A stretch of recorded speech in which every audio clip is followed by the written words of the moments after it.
हर रोज़ आपकी ज़िंदगी में ऐसे मौके बहुत आते हैं जहां आपके यानी कि आप सही होते हैं और सामने वाला आपको बार बार हर्ट करता है, आपका दिल दुखाता है, आपकी कदर नहीं करता है और आपकी वैल्यू को नहीं समझता है। मैं आपको आज 5 काम ऐसे बताने जा रही हूँ, वो करना जब आपकी कोई बेइज्जती करे, आपका दिल दुखाए, आपकी वैल्यू ना समझे या आपकी इम्पोर्टेंट्स को ना समझे। इंशाल्लाह खोई हुई यानी कि आपकी जो खोई हुई रिस्पेक्ट है वापस आ जाएगी बिना किसी के पीछे भागे हुए।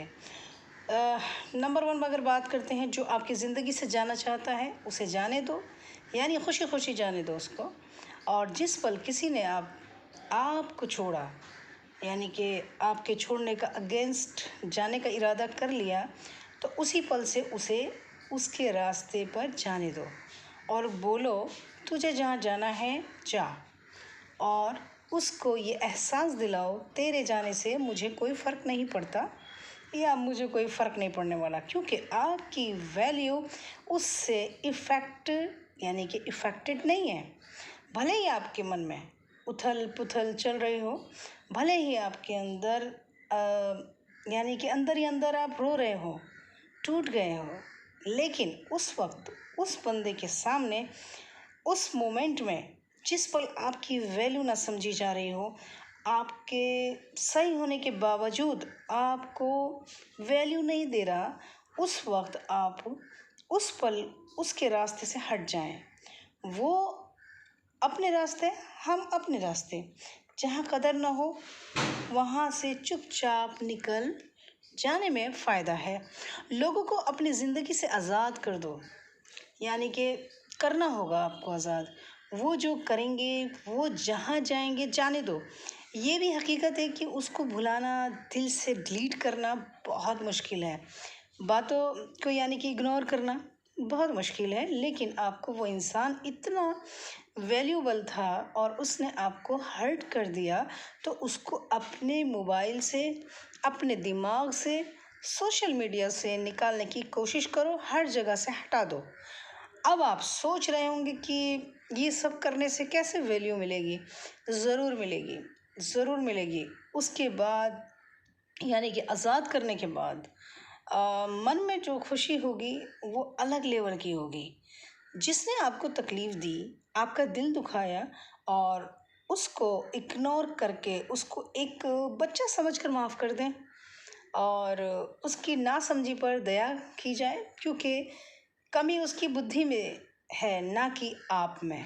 ये पॉइंट नोट किया जाए। मैं जानती हूँ ऐसा होने पर बहुत अकेलापन महसूस करेंगे।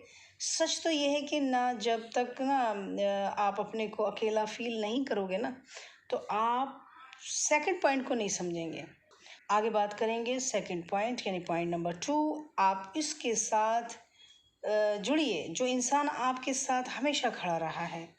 जिस इंसान की आपने कदर नहीं की, उस इंसान से जुड़िए जो आपकी मौत तक खड़ा रहने वाला है, और वो इंसान आपके अलावा और कोई नहीं हो सकता। You are the only person जिसके साथ आप कनेक्ट हो गए, फिर आपको किसी भी कनेक्शन की ज़रूरत नहीं है। Connect with your self. जितना टाइम आप उसको देते थे वो टाइम खुद को दें, यानी कनेक्ट विद योर सेल्फ। अपने आप को खोजने का प्रयास करें, अच्छी अच्छी जगह पर घूमने जाएं, अपनी लाइफ में एंजॉय करें। ये खुशी उसमें नज़र आती थी तो वो खुशी अपने आप में देखें। ये प्रूव कीजिए आपको आपके अलावा कोई खुशी नहीं रख सकता। Yes, you are alone. लेकिन बहुत सारी चीज़ों को अकेला ही होना पड़ता है। उनकी एक खूबी ये है कि यही होती है कि वो उस दुनिया में अकेले होते हैं। जैसे एग्ज़ाम्पल बहुत अच्छा है, चाँद, सूरज, ज़मीन, आसमान, वो ये सब इस प्रकृति का हिस्सा हैं। ओके, और आप भी उस प्रकृति का हिस्सा हो। आपको उसी ने बनाया है जिसने सबको बनाया। You have to connect with your self.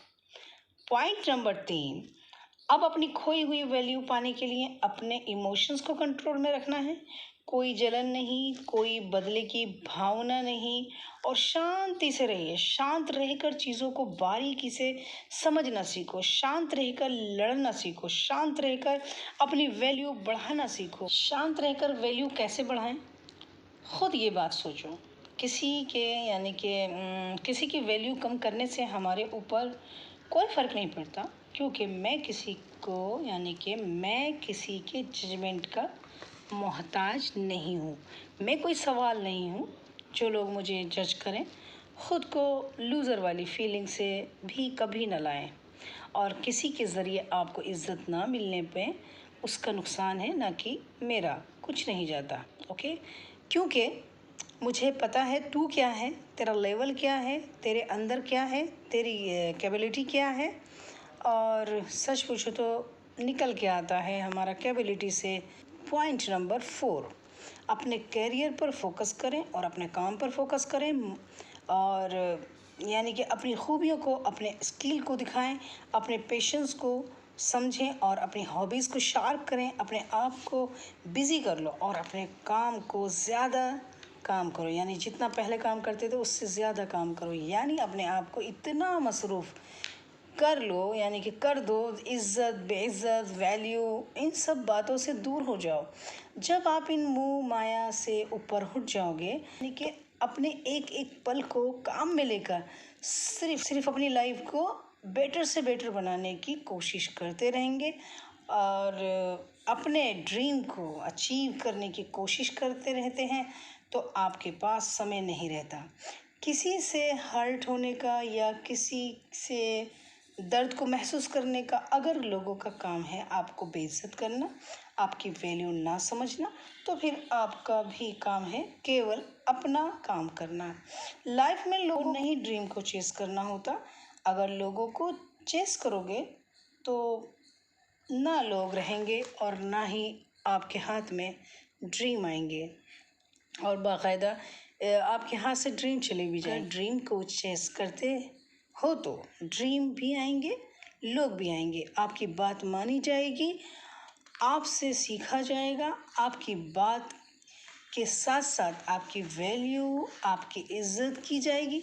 मान लो जब आपको आपकी खोई हुई वैल्यू मिलने लगे ना, तो आपको अब ज़रूरत है, अब इस वक्त ज़रूरत है आपको 5वें पॉइंट की, जो कभी नहीं भूलना चाहिए, वरना लोग आपकी वैल्यू पर बहुत वार करेंगे और आपकी इज्जत करना बंद कर देंगे।